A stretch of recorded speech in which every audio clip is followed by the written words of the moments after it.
I'm Dr. Craig Escudé, the host of IDD Health Matters, a podcast where we talk about health, wellness, and health equity for people with intellectual and developmental disabilities. Hope you enjoy it. Welcome to this episode of IDD Health Matters. Our guest today is Pam Merkle. Welcome, Pam. Why, thank you. I'm glad to talk to you. Oh, it's always fun talking with you. So Pam and I have gotten to know each other over the past few years. You are the executive director, right? I am. Of the Association on Aging with Developmental Disabilities. And we're coming to you from the conference just outside of St. Louis in St. Charles, Missouri today, which has been a fantastic conference. It always is. Thank you. And it's growing, right? Yeah, we broke 500 people today. Wow. So, very, very exciting. People all hungry for information on aging with developmental disabilities and how best to support their people. Why do you think they're hungry for that information? I think that we're blessed to be surrounded by many, many people who care. I think that as we take a look at all of us aging, including the people that we get to support, that we want to do it well. I think sometimes that we don't have the information that we need in order to do it.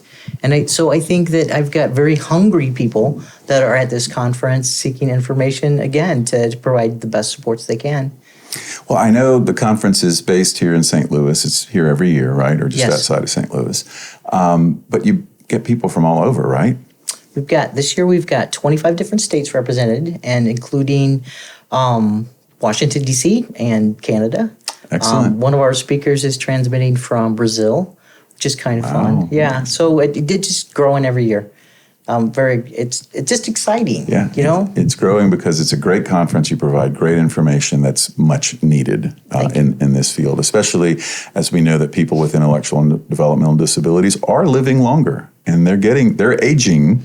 Like the rest of us, and unfortunately, sometimes we have to deal with the things that we all get to have fun with aging, like our bones creaking and not being able to do as much as we used to do, right? And it's always a surprise. I mean, even looking at our own bodies, it's a surprise. We know this. Yeah.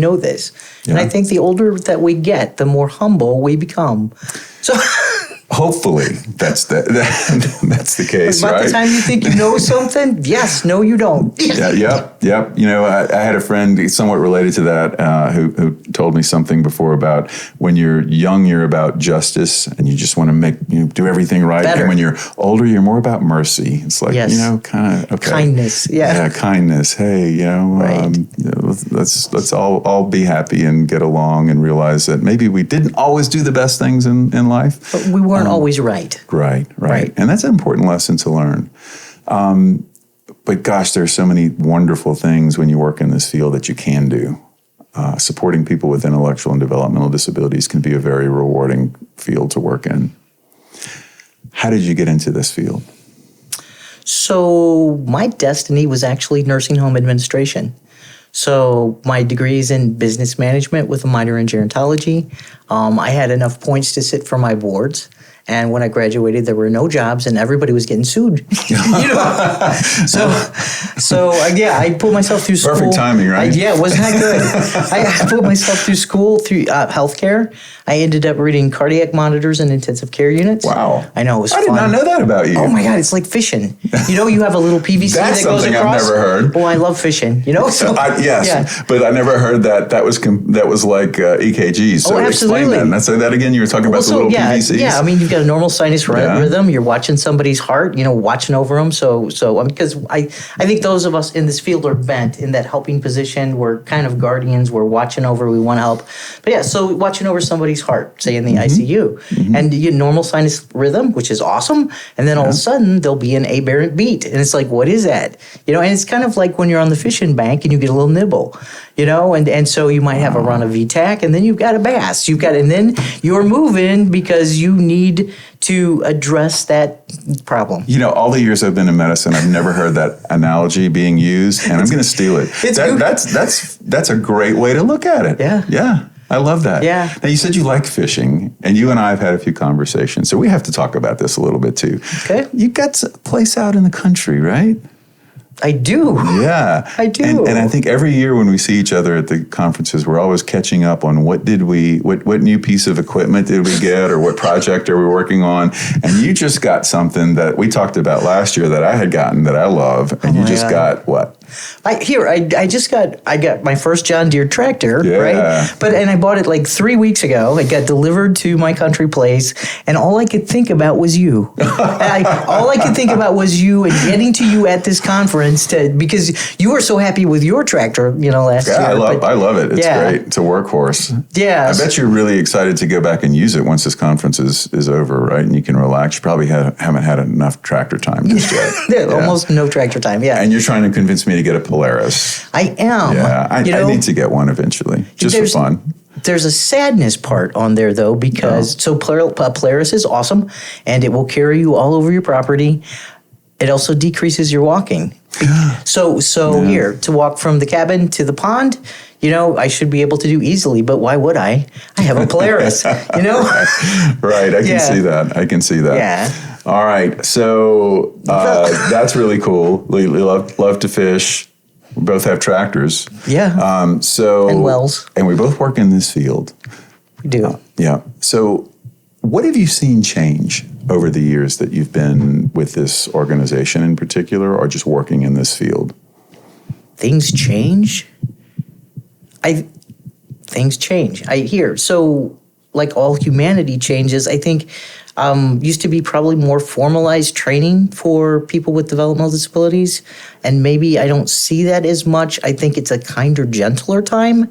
I think that you meet people where they're at and support them in the growth areas that they need in order to achieve the best independence that they can. So I've been in this field for like 36, 37 years, something stupid like that. I had 10 years of healthcare experience prior to that.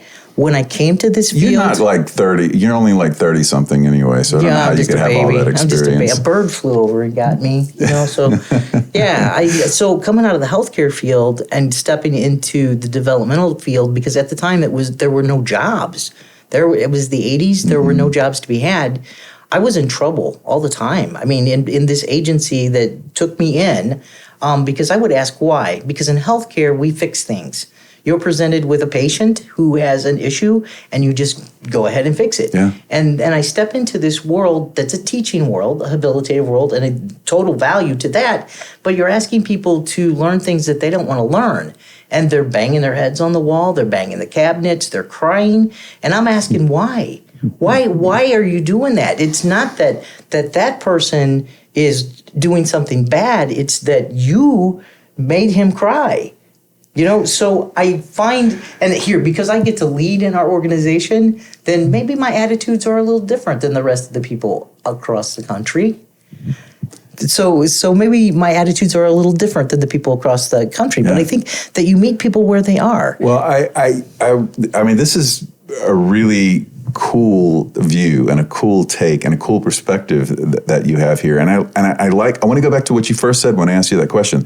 You said that in the beginning, it seemed like we were trying to train people. Program. And that wasn't maybe necessarily the best thing. In some ways, maybe there were some good things with it, but probably we were asking people to do things that they really either didn't want to do, didn't have an interest in. And none of us would like to be told, you've got to do this. You have to do this. And it's moved more, if I'm kind of paraphrasing what you said, to where we are looking at people and seeing, what do they want? What are they interested in? And then let's help them figure out how to achieve those goals or work in that direction. Yeah. That sounds like something we call person-centered thinking or a person-centered approach to supports and services. You could absolutely. Where the person is the center of what happens in their life. Lives. I don't know. It's their life. We're the shadows. We're the guardians. We're side by side working together on whatever it is. I mean, we're both living good lives together, so that's beautiful. And the intent here, I mean, like at least in our organization, is that sure, I'm going to help you where you need help, but I need help too. So I need you to help me. So, we all need support in different times in our lives and in different places in our lives. And sometimes we'll need more support and sometimes we need less support. Yes. It's not that much different than people with intellectual and developmental disabilities. We're all the same. We just don't look at it that way. Yeah. Yeah. The other thing, I mean, just concepts of identity. Okay, so we're real big in our organization about identity. Who are you? Mm-hmm. So if I had asked my guys 30 years ago, who are you? I mean, here, mostly when I first took this job, they would sit there and they'd look at their laps, they'd answer yes to everything, and they'd cry. Like, what the heck? So, so they'd cry. And then so to build up self-esteem, but concepts of identity, who are you? So as we gathered people who were over the age of 50, because that's our earmark for aging, right. And a gang of that has to do with some premature aging stuff, but it's the social game. And because we're a community-based organization, then we're accessing generic aging sites where you have seniors who never interacted with people with disabilities, and they don't feel good. Their money, is not as strong as it once was, and they're looking at this new culture that's coming in, and so there's competition for goods and services, and so opening up those opportunities takes a higher level of social game skill. Sure. So my guys actually, we work really hard at it at a higher avenue than I think that the generic population does as far as the niceties of please and thank you and can I help you. I've also asked them as a group to go out and model for the rest of the community because I think that as the community in general is just at the pace that we run at, looking at technology, looking at all the stress factors that we have, we've become rude. Yeah, and so you're right. So you're right. to ask, we consider ourselves a culture. To ask us to go out and model, for the general population and do it softly, they're on their job. They're out there. Now, when you say my guys, when you said earlier, you're talking about who? So it is the people that I'm honored to get to support who wear a label of developmental disabilities, and know that I got in trouble for that from a funder. Sure. They're not your guys. It's not an ownership thing. And I hung my head and I walked away because they feel like they're mine because I feel like they're theirs. So I'm theirs. They're mine. So again, it's that human thing. Yeah, and it's we should be careful with words that we use, but sometimes we can go a little bit overboard. And when you say my guys, I know you. Mm-hmm. You're talking about people that you love. I love them. And people that you care about. They love me. Yeah, it's like my family. My family. Yeah.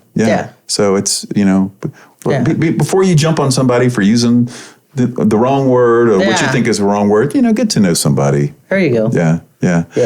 Well, gosh. I do want to talk to you back again about the identity piece. Yes. Because it ended up being a big deal. I mean, there's a couple things we've put in play that really have they've had an impact on self-esteem with my guys, okay? So the identity piece, we gather a group of people who are 50, who haven't had opportunities that other people have had, and they decided to name themselves the Senior Hotshots, okay?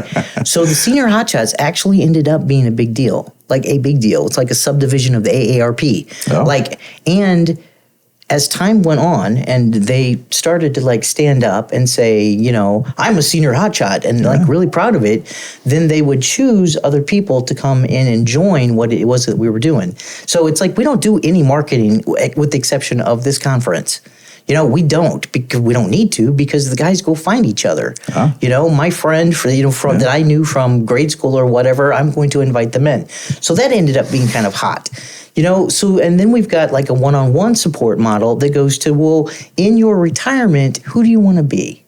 Okay, what do you want to be? So if you don't have a plan for retirement, you and I think our intent is maybe to be farmers, right? Or just tractor riders, if nothing else. I mean, we're giving it a go, right? I don't know that I'll farm, but I'll certainly load up wood and move things around. Yeah. It's pretty fun. So staff support folks, and here I try and match staff's interests also with people's interests. The other, so that they're important. Yeah, because nobody wants to do here. The reason my guys fish is because I fish, right? Because that's what I knew, and they didn't know anything. So we go to exposures. Okay, exposures to things that you think that you want to do with an intent that when somebody says, "Well, who are you?" they're first going to say I'm a senior hotshot, but my guys are saying I'm a fisherman. I'm an artist. I make hats for newborn babies.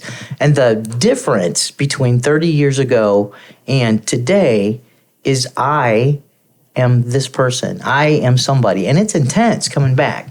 So a big respect model, big identity piece. And we're like lifelong learners. I love that again. And that's one of the things that we talk about is, it's, sometimes in the healthcare world, a healthcare provider just sees the disease process or the disability or whatever, and don't always see the person first, and the person has a life and has interest. And I love that. You go to the doctor and you say, I'm a fisherman and I am having trouble with my fingers now and I can't tie the bait on. And can you help me with that? Help me figure out what's going on. That's so different than this is a person with a disability and he's having these behaviors. It's like, let's look at the person as a person first, because they are people. Like everyone else with likes and dislikes and interests. Right. Yeah. Behaviors in general, we all have them. That's right. And if we are supporting somebody and they're having some behavioral issues and it's not based in something medical, we're not listening. And they have every right to be like angry. Should be and that's right. It's a way of communicating, and sometimes when people can't use words, they use other methods because they didn't get your attention. That's right. You missed it. Yep. That's right. So, Pam, what is next for AADD, for you, for this field? What do you see up and coming? Or where do you want it to go? How about that? Oh my gosh. There is so much hot stuff that we are in. And I really haven't had a chance to talk to you about it. You did tell me you had something that might involve me, I think. Oh, yeah, that's a sidebar conversation. Okay, you're roping me into something. We'll talk about that later. Yeah, well, no, here. It's actually for the benefit of the country is what I'm thinking. Yeah, but we'll go down that path. All right. Okay? All right. Let's go back to what are your thoughts here. So hot. All right. So we're a little bitty agency. We really are. And sometimes, man, my staff have to sit on me because I get these pinky in the brain ideas. And that's where I'm standing on a log and saying, oh, I think we should do this. So for years and years, and I'm telling you, I came out of the medical world, okay? And starting as a nurse aide, I was actually a certified geriatric nurse's assistant. So I had a specialization in geriatrics because I liked them. And when the first job that I had, I really thought that they were hiring me to entertain the people because, so I was wrong. But nonetheless, I bet you entertained lots of people. Yeah. Because you're a joy to talk to. You're so funny. Yeah. So I thought, okay, we've got some age-related changes that are occurring to us because we're sitting here aging and there's stuff that's happening to us. But in the habilitative world, we're not necessarily trained to identify a change. So, and it's using every sense that you have. It's using your nose. It's using your eyes. It's looking at changes in skin. It's looking, all the little subtle things that we're taught in healthcare. When we walk into a patient's room, the staff, bless their hearts, in the habilitative world are not trained. So I case in point, I was walking, there was a little lady that I got to work with. She's walking with her staff from another agency. We're walking down the hall, and I look at her leg, and there's an ulcer on the back of her leg. And I say, Margaret, what's that? And she goes to hide it, and the staff says, oh, it's a bug bite. And I'm thinking, no, that's like an ulcer that's tied to cardiovascular issues. And that's just because I came out of the healthcare arena and could recognize it where that other staff missed it. So I hit the alarm bell. The lady ended up going in and having her heart worked on because it was like I caught it. Yeah. Okay, so I wanted in our world to have if in nursing you could be a CNA, you could be a certified geriatric nurse assistant. I wanted to blend the certified developmental disability nurse's assistant. So blend both the medical and the habilitative together, targeted at aging and age-related changes, to really be able to identify a change. And we all know that when our alarm bell rings, we need to be hitting something. So we, the habilitative staff, that should be reinforced. If you're looking at that person and that your alarm bell's ringing, you need to move. and then figure out the bills later, So there's that. I love that.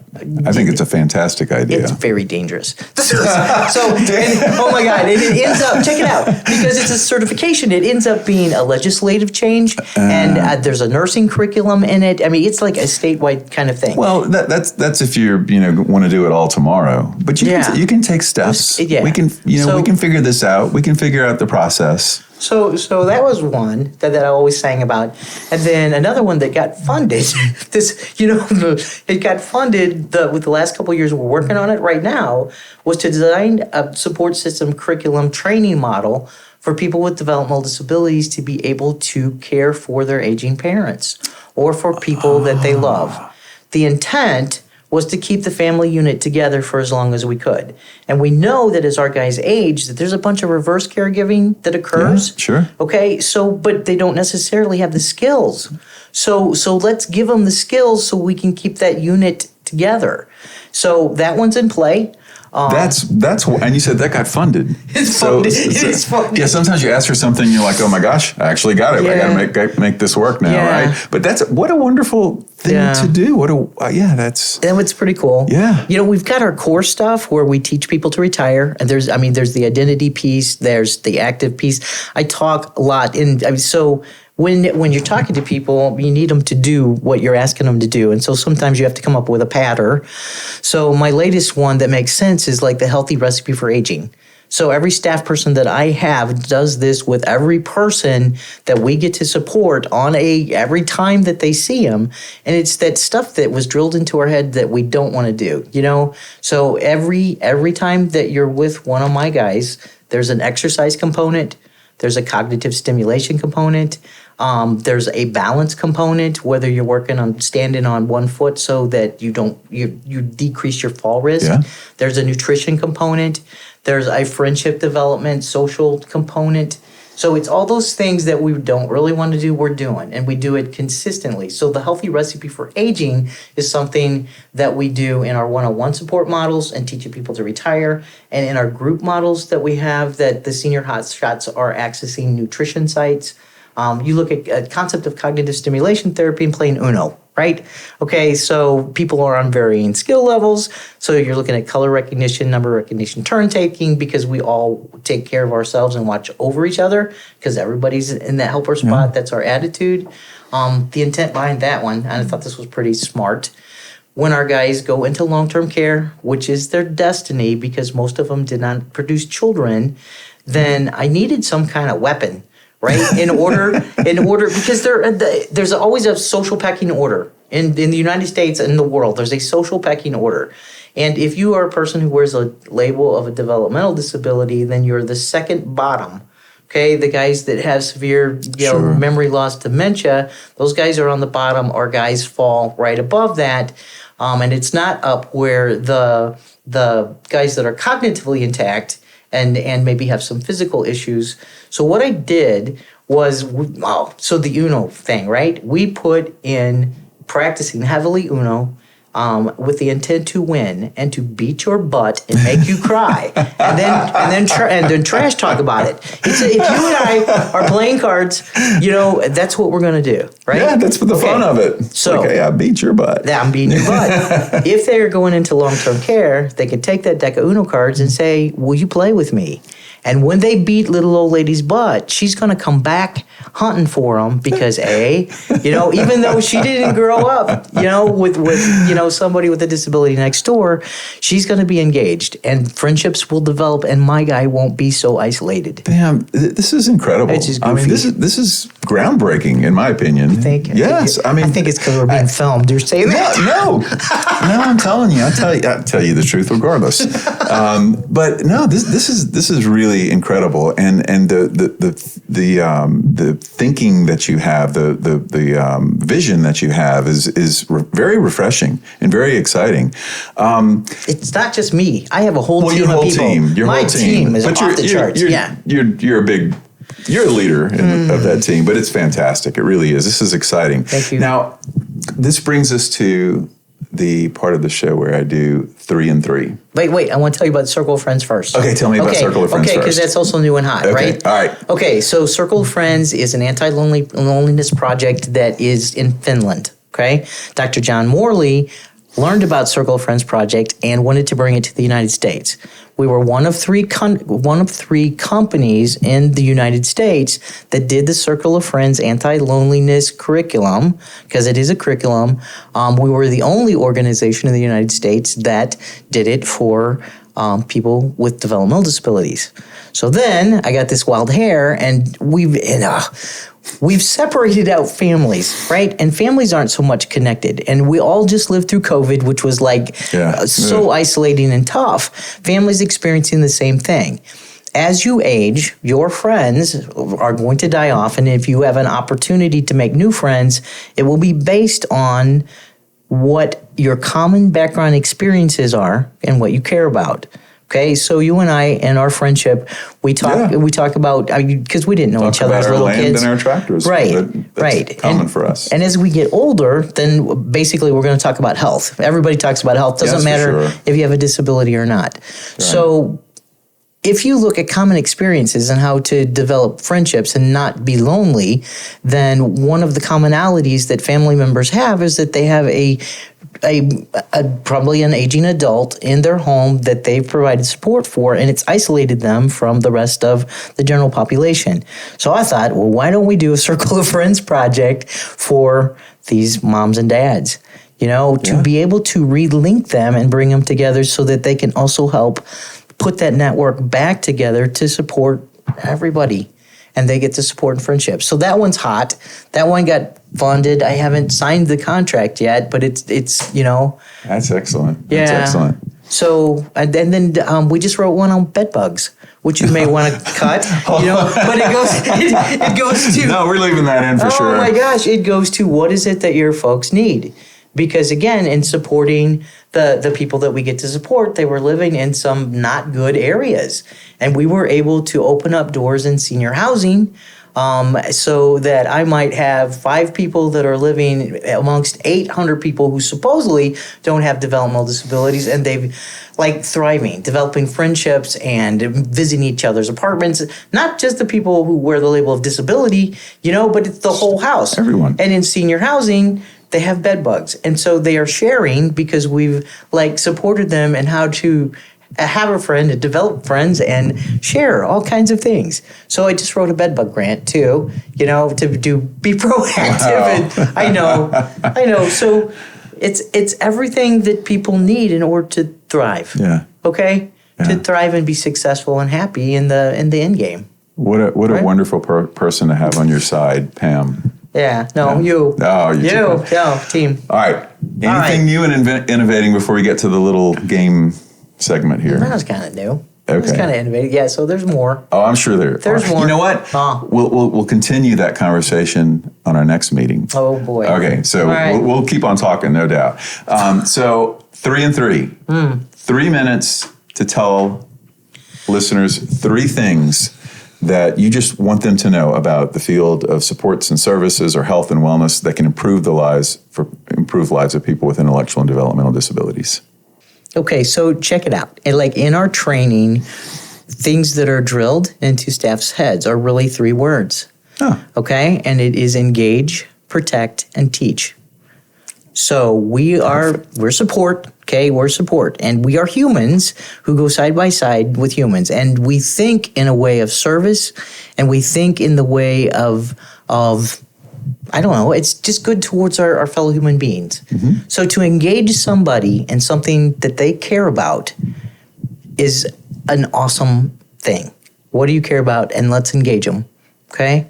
To protect, I have a tendency to be more conservative than the general population, maybe. I am protective. You have a right to make bad decisions, same bad decisions I make. You have a right to do things that I would never do, but not on my watch, okay? So if you're with me, I'm going to protect you from harm. And I expect the same from you. Yeah. I need you to watch over me because I make dumb mistakes too. So that being said, protect, okay? What you do on your own time is on you. You have that right. And teach. I mean, we consider ourselves teachers and we consider ourselves lifelong learners. So teach skills that are going to be beneficial, skills that people want to learn, look at where the holes are, figure out adaptations to get around the holes. Teach people, but be willing to learn from them too, because my gosh, there's so much that my guys can do that I can't do, and they teach me stuff every day. So it's engage, protect, and teach. And that really is across our boards at work. It is on our paperwork that goes to new staff. It is a song that we sing. It's a beautiful song. Pam, thank you so much for taking the time to talk to me today. Thank you. But more importantly, for your vision, your energy, your insight, and what you do for this field. Thank you. And hey, you guys out there in Radio Land, you should come to the conference next year. Definitely. Oh my gosh. So where can they get information? Oh, it's already posted, and I don't have the dates in my head. What's the website? Agingwithdd.org. Agingwithdd.org. And it seems like if you put in aging, like if you're in St. Louis, you put in aging, we come up first. Yeah, aging and developmental disabilities pretty much gets you here, I think. Yeah, so we keep coming to the top. The conference is amazing. The intent behind the conference is people have tools in their toolbox when they walk out from this learning opportunity that they can use today. Love it. Yeah. All right, you hear that? Come. You need to plan to come. Come and play. We'll see you next time on IDD Health Matters and at the conference. Yeah. Oh, yeah. Thank you. Thanks again.